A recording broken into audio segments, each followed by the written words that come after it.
lvaro Uribes Detention deepens Colombia's divisions. To view the full article, click the first link in the description below. Soon, the Office of the Inspector General, which oversees the conduct of public employees, was issuing an urgent call for public servants to respect and not attack the justice system.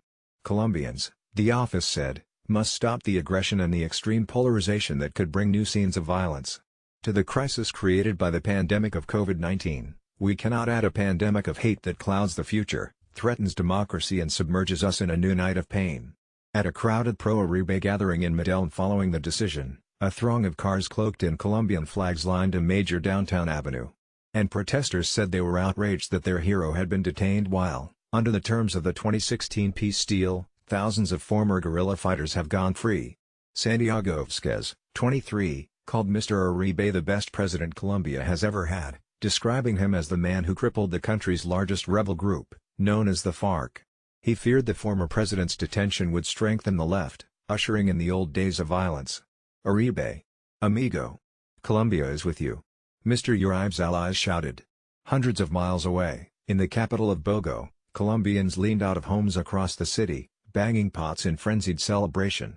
Families of those who had died in the war had thought Mr. Uribe would never be called before a court to answer for his role and found themselves barely able to believe the news.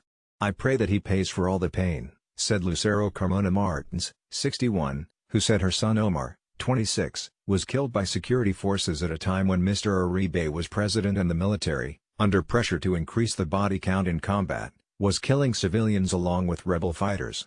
Mr. Uribe, over the last 40 years, rose from being a relatively small-time bureaucrat to the most powerful politician in the country, wielding his charisma to create an entire political movement soon. The Office of the Inspector General, which oversees the conduct of public employees, was issuing an urgent call for public servants to respect and not attack the justice system. Colombians, the office said, must stop the aggression and the extreme polarization that could bring new scenes of violence. To view the full article, click the first link in the description below.